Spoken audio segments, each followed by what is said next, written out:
So we've had a request for more canine content here on these question and answer sessions. So here's Saffron, who also, like Ringo, is kind of an unwilling volunteer. Saffron is Ringo is my daughter.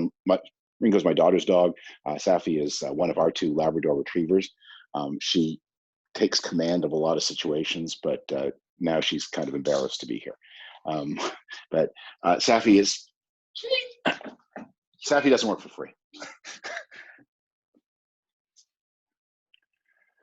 Anyway, so this is Wednesday, April 29th. This is the fifth of a series of question and answer sessions. This is the day after President Trump has declared the nation's meatpacking plants to be critical national infrastructure. And this is the day that the president's son-in-law and acting chief of staff and maybe de facto president of the United States has promised the American economy will be rocketing by July. As we get through all of this commotion together, I thank you for your questions, and I'm ready to take. Let's keep going. Let's go. I really have been grateful for what I've been getting. A reader writes, once I've got a stack here of books. There's an audiovisual aid. Once the Trump presidency is over, would you consider writing a sequel to Patriots? I've yet to read it, but it is on my list and quickly rising to the top of it. Patriots is a novel I published in 2012. It's not actually a work of, it's not altogether a work of fiction. I mean, a lot of it is made up, but I'd started when I was working in the Bush administration, keeping not a diary, but a kind of notebook of things I saw or heard or wanted to remember. And I kept up that habit for about a decade after I left government. And so I just had a lot of fragments that I had never quite been able to use. And so a lot of them were incorporated into this book, bits of dialogue, incidents, anecdotes, personalities. You know, I'm not a novelist by trade, and the book had limited impact. So it's, of course, it touches me. The reader has understood a piece of psychology that reminded me of a story from Michael Lennon's biography of Norman Mailer. Norman Mailer was assigned to do a profile of then Senator John Kennedy in 1960. He interviewed Senator Kennedy, and Kennedy, who was a very cunning psychologist, was trying to make a good impression on Mailer. Novelists in those days were bigger cultural figures than they are now. This is Lennon's story. Kennedy, in the course of the interview, said to Mailer that he had read his books, paused, and continued, "I've read The Deer Park and the others." The Deer Park was the biggest flop in Mailer's career. And then Lennon continues, in countless similar situations, the book invariably mentioned was The Naked and the Dead, and that was the book that had made Norman Mailer famous. As it turns out, Kennedy was briefed by Pierre Salinger, who in turn had been prompted by Peter Mass. According to Mass, there had been some reluctance to grant the interview in the first place because at that time in his life, Norman was not viewed as Mr. Stability. So Mass told Salinger that if you really want him eating out of your hand, tell Kennedy to refer to the Deer Park, but string it out a little. The timing has to be just right. Salinger, who was present for the interview, saw his boss deliver the line perfectly, and Norman just melted. They got along well after that. So thank you for your query about Patriots. Yeah, that melts me. Another generous email, this from a reader in Canada, asks how she has some complimentary things to say, and then she asks, when do you sleep? You know, I find, I don't know if this is your experience, I'm sleeping through this crisis more, but more fitfully than I used to do. I try to keep, as I think anyone who's trying to be productive has to do, very regular hours. I work out at a certain time. I rise early. When I'm writing a book, I try to rise as early as 5 so I can work from about 5:30 to about lunchtime and then take the afternoon off and not be a hermit. That's just not possible. We are all, I think, losing track of time. So I find, partly because I'm watching TV in the evenings, which I'm not a regular habit, I find I'm going to bed quite late and struggling then to wake up as early as I'd like to. I'm inspired by the question to try to be more regular in my habits so I can be more productive. Anyway, I hope you are all sleeping well. I know it's hard. I mean, you're losing the structure of the day. When that begins to dissolve, it dissolves a lot of things in all of our lives. I had a message come in from just this morning, Wednesday, from a reader who asked about something that has gotten increasing amount of discussion, the allegation of sexual assault by former Vice President Joe Biden. And the reader says, although it deserves real consideration, it seems dubious at best given timelines and historical circumstances. The timing and quality of the new information coming out now seems very conspicuous. It's possible that I am wrong, but I do not believe the allegation. What should he do in terms of responding? So I'm not an advocate of prejudice, believing or disbelieving anything. Uh, uh, I think one of the things we've all had to confront, and one of the positive things we've confronted in the years of the Trump administration, has been the degree to which stories of sexual abuse have been silenced and gone underreported, underdiscussed, and underpunished. At the same time, it's also true that we have seen the weaponization of bad faith allegations. And not to make a political point, but I think what has happened is because a lot of people on the more conservative side of politics think there's something inherently illegitimate about these kinds of allegations. They are trawling through the archive to find people who are willing to say to come up with stories like those against Al Franken, like those now against Joe Biden, say, see, you want to hold the world to a higher standard.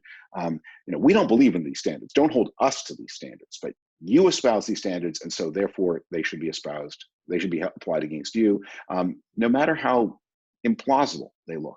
I mean, the stories about Biden being invasive of women's spaces and women's bodily spaces, those look pretty well confirmed. The idea that he would grab a woman against her will, I mean, people have secrets. I don't rule it out. As with the reader, it seems to me not probable. I await the evidence. I also have to think we need, with any accusation, we need to see things in the totality of the circumstances. I mean, I was on the Kavanaugh accusations. My view was, if it was true that Brett Kavanaugh, at age 17, having had too much to drink at a friend's house, had pushed a girl onto a bed and wrestled with her for a minute, and then let her go, and then drunkenly left. If all of that was true, and I have no way of knowing whether it was or not, if all of that was true, and if he had led a blameless life ever after, I don't know. I mean, he's 50 plus. I mean, that's a bad thing to do. And if you caught him at the time, you would punish him. And if it's true, he certainly owes a personal apology, the person on the receiving end. But that didn't strike me as useful information about the life of a 50-something man, if that's all there was. Now, we have questions about, did he tell the truth to Congress? And I think some people didn't like his demeanor at Congress. Now, Biden was not a boy when this incident allegedly happened, but the fact that there's one accuser, and it doesn't seem to be a pattern, it just raises, I'm certainly listening, but I'm not ready to make any conclusion about it. And finally, I'm certainly not willing to say that if this election is to be a referendum on sexual assault, that anybody in his right or her right mind would take seriously claims against Joe Biden while ignoring those against Donald Trump. Okay, another question that came in today. David, I've always enjoyed your writing and perspective. Thank you. Your recent Atlantic article, "This is Trump's Fault," made me feel no different. But I have to ask why you chose not to write an article called "This is Trump's Voters' Fault." I've had this thought for the last few years regarding the Trump problem, but always been able to check myself. But convincing myself to blame Trump and not his voters has grown much harder during this pandemic. I try very hard not to be a mean-spirited person, especially with something generally as trivial as political opinions. Equally, I understand that considering half of the voting public responsible for thousands of unnecessary deaths is as divisive, off-putting, and destroys solidarity exactly in the way that ruins a democracy. Yet I can't shake the thought that if Trump is responsible for this pandemic response, the pyramid of voters who support him also share blame. Have your feelings started tilting this way? So I have a long discussion of this question in the book I'm about to publish. And I think that the thought I try to keep in mind is these are our fellow country people. They're not going anywhere. And some of the people, and like all human behavior, like all human activity, the behaviors arise from a huge spectrum of motives. I mean, there are people who support Trump because they think he's a bad guy and I'm a bad guy. So of course I'm for him. There are people who affirmatively appreciate the bullying and delight in watching Trump get away with crookedness and enjoy the spectacle of cruelty. That's all there. And if that's you, then you're to be judged for that. There are people who are also duped and deluded. And there are also people who, just in the way I described about Joe Biden a minute ago, are making their choice from what they see as a menu of bads. So I'd end the book by saying, countries are made up of people who have to live together and have to find a way to live together. And the task for now is to try to find some way to redeem the part of the country that has been led down such a dangerous path. A book that had a huge influence on me, and I don't want to make the direct comparison because it's overdramatic, but Jeffrey Herf has a wonderful book about post-war Germany called Divided Memory. It studies the memory of the Nazi period in both West and East Germany. And and I may be misremembering exactly how he put it, so I hope he'll forgive me if I misstate anything. But one of the points he makes is that a lot of people in North America in the post-war era blamed Konrad Adenauer, the first democratic German chancellor, for not more vigorously digging into the Nazi past of West Germany. But as Herf argues, Adenauer understood it's not that some people were guilty, it was that everybody was guilty, more or less. And that if once you started digging, there'd be no country left. And it's almost as if he had the thought you could have democracy in Germany or you could have justice, but not both. And he chose democracy, hoping that the justice would come later. I have no doubt that in time to come, history will render a harshly negative verdict on the Trump presidency and most of those who were implicated in it. And many of those who were implicated in it, and most of those who advocated for it, and some of those who voted for it. But for now, what I want to focus on is how do we, it's no good having only one political party that is committed to democratic procedures. You need both. And how do you make the country work again in a way that inspires, that is stable? And that's going to require a lot of forgiveness on a lot of parts. And one of the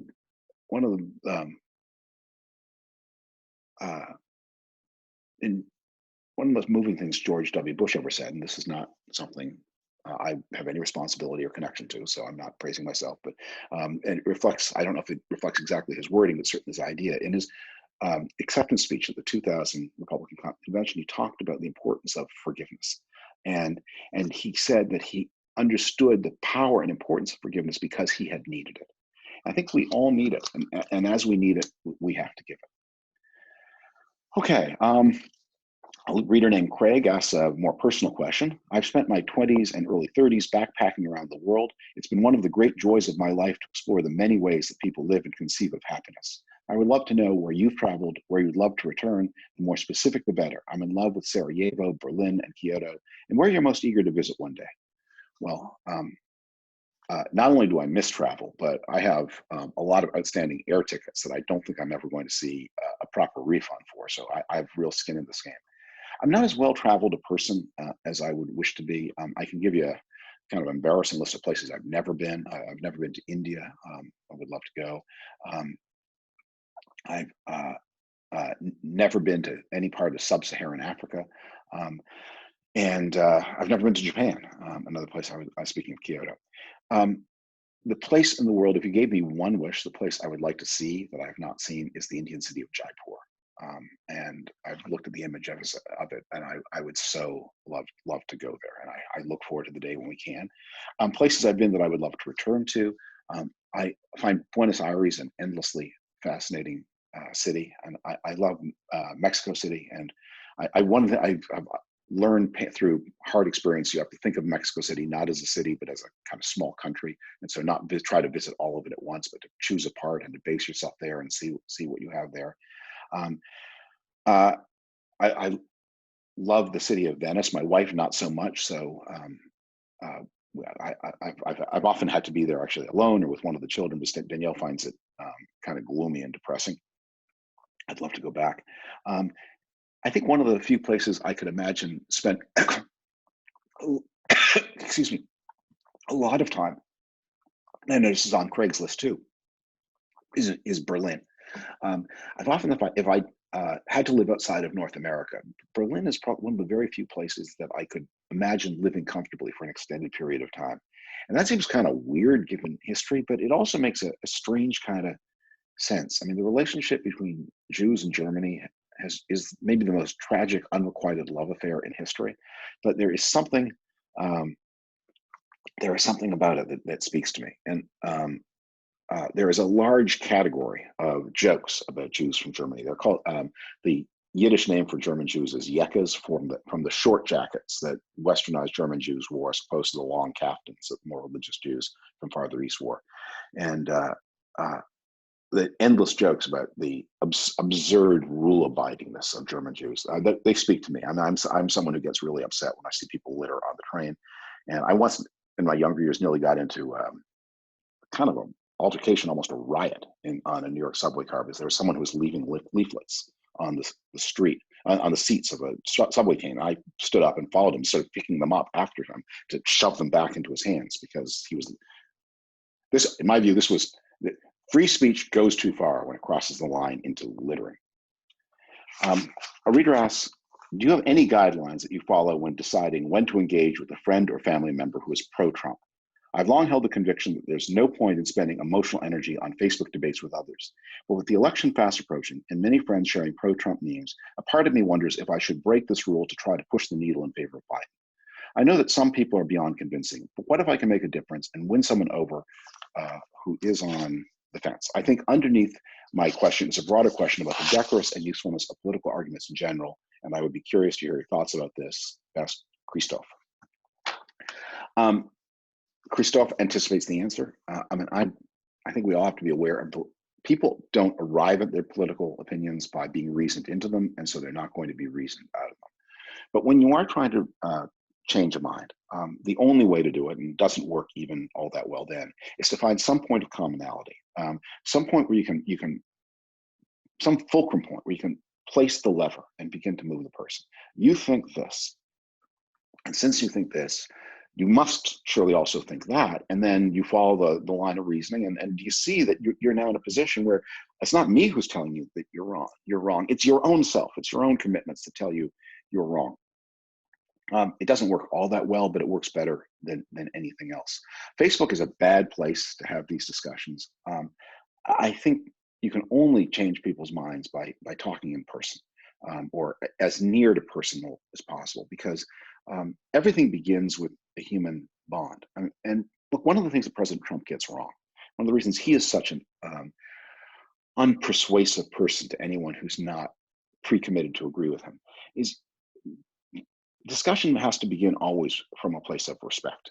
And they're just signals and displays of mutual respect without which the conversation can't go forward at all.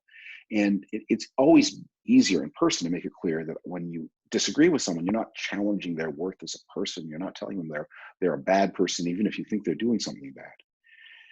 But finally, I think in the end, keep in mind that the way in a democracy political change happens is not by convincing the strongest supporters, but by moving away the least committed.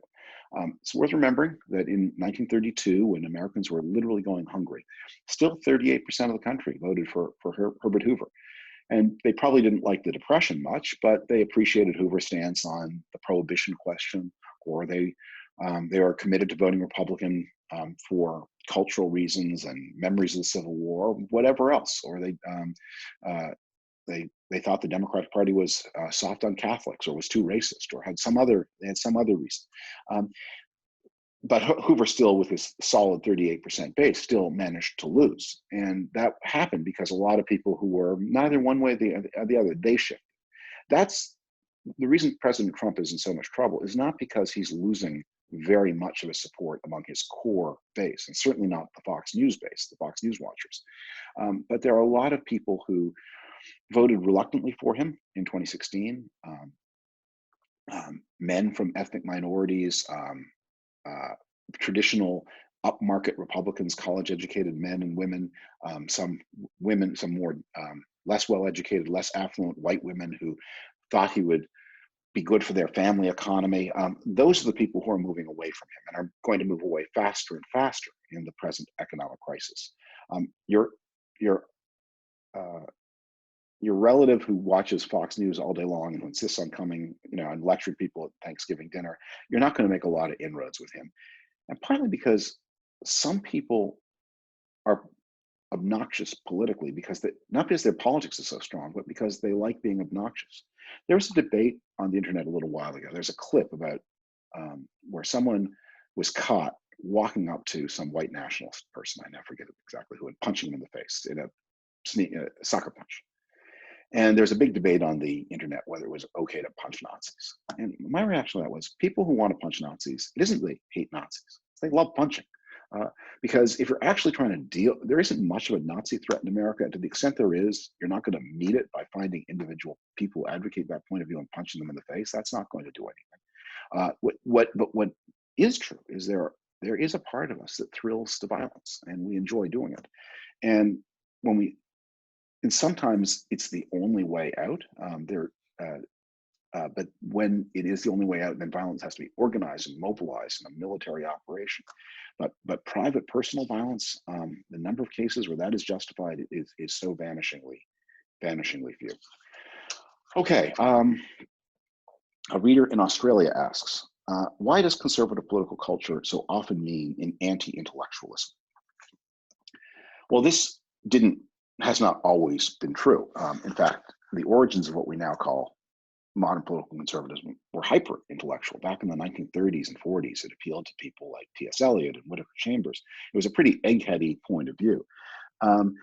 And as the conservative revolution got going in the United States and Great Britain and elsewhere in the 1970s and 80s, again, it rested on a fairly abstract set of ideas about economics.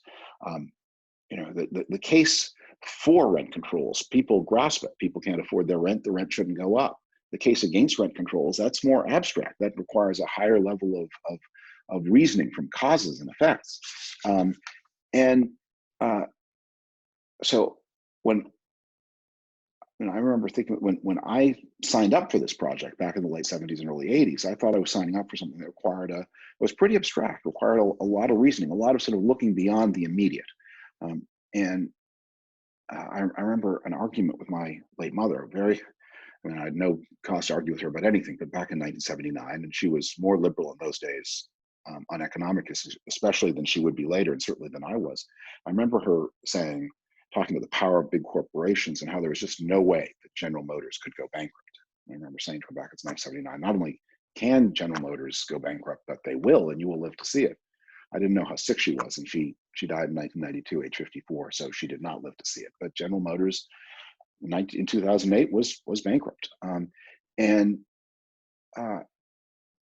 So the question, why has conservatism become more anti-intellectual more recently? And I think the answer to that is, first, a lot of the ideas don't work as well as they used to do. And so you don't want to reason about things if the chain of reasoning is going to lead you to the wrong answer. It was that you got one effect when you cut the marginal income tax rate from the 70% it was in 1979 to the 50% rate it was in I'm now losing my marbles on this. I think it was John F. Kennedy cut it from 70 to 50, and then when Ronald Reagan's tax cuts came along, it was down from 50. That the benefit of cutting from 70 to 50 is not going to be repeated endlessly. You don't get the same effect when you cut from 7 to 5.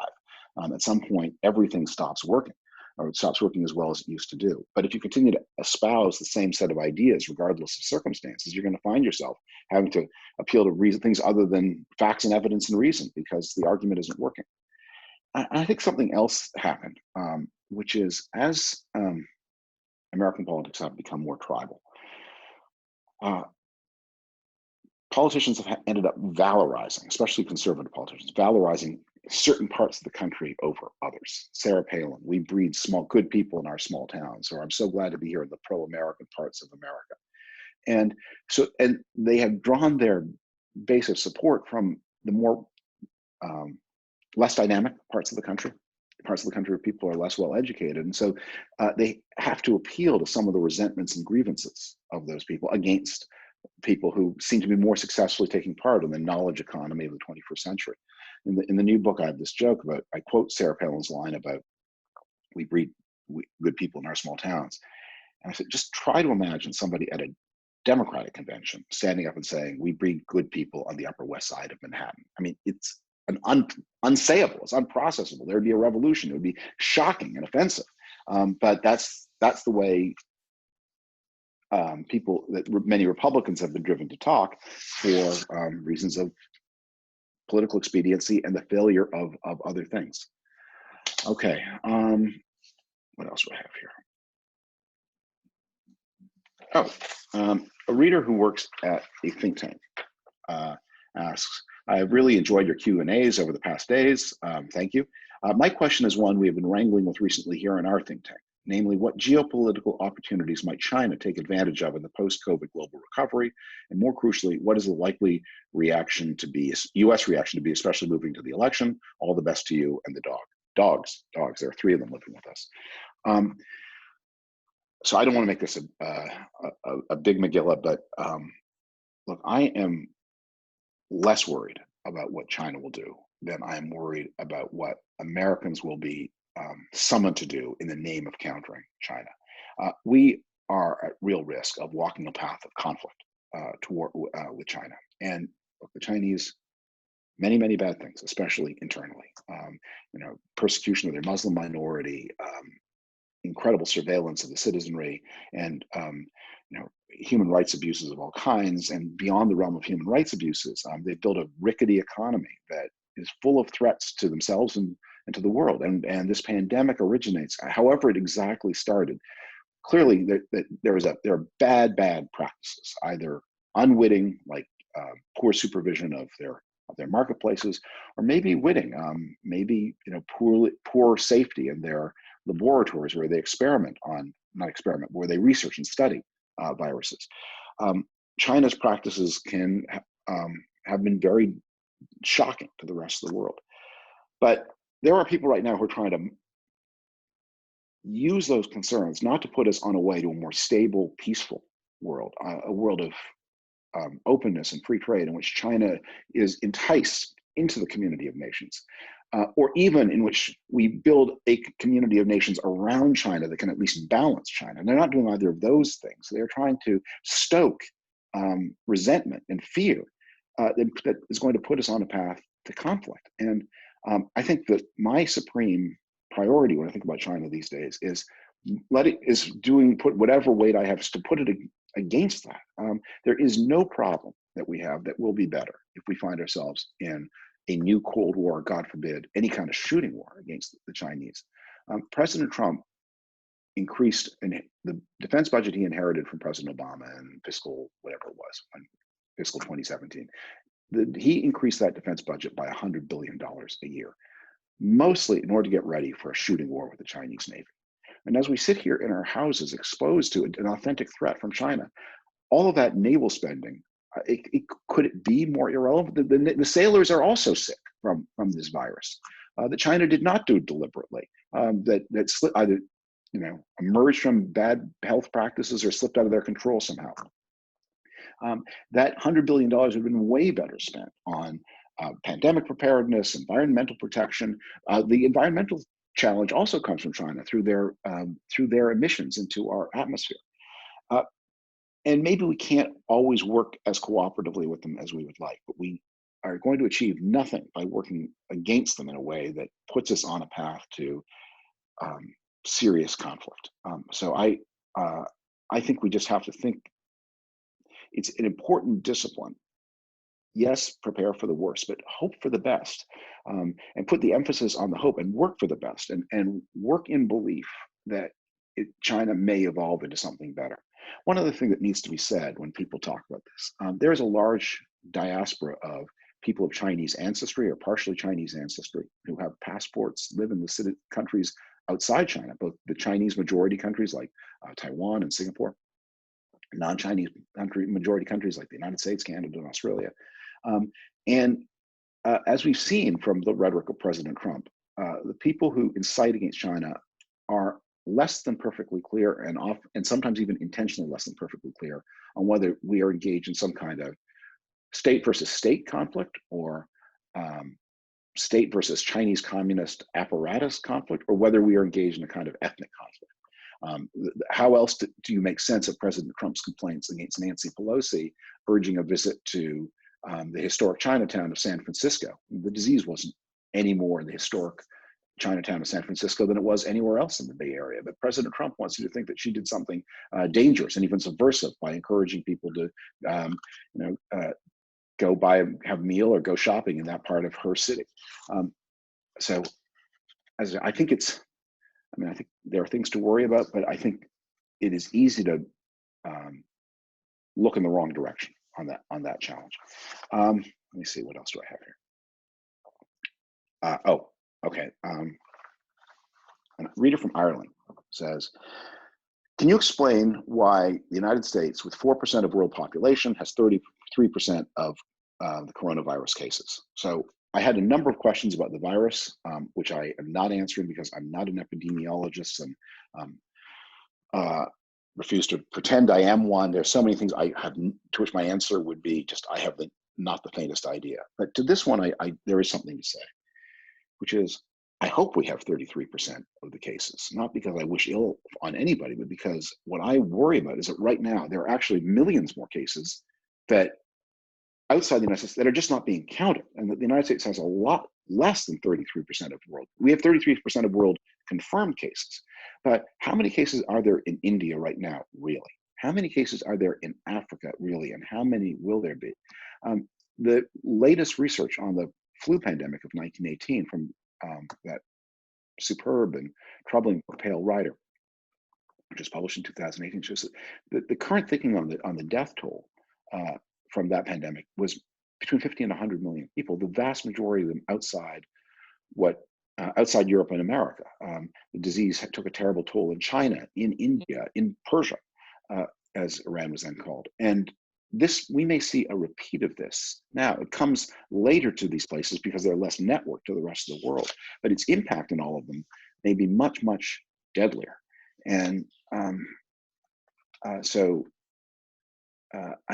I think David Miliband at the International Rescue Organization has a good new paper out about the vulnerability of the poorer parts and more war-torn parts as inevitable and as proper as it is to be concerned with our own problems. We shouldn't be so concerned about them that we lose sight that maybe much greater problems are awaiting other people. Okay, last question for the day. This is from a reader in the UK.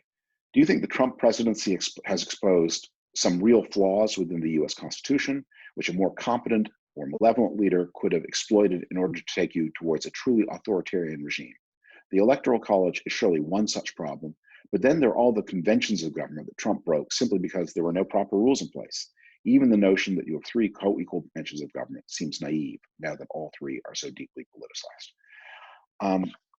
Yes, I think some of those flaws were exposed even before Trump. During the Tea Party Congresses, we had these standoffs over the debt limit where the Republican Party seemed to be willing to play with the possibility of a default on America's obligations in order to get its way in budget talks.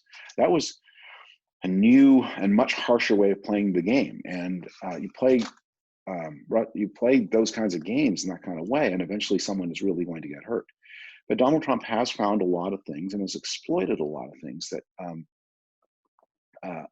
Americans have just not given much attention to, that the political system here is so antique, so continuous, that it's just got a lot of ancient design flaws that no one has ever bothered with.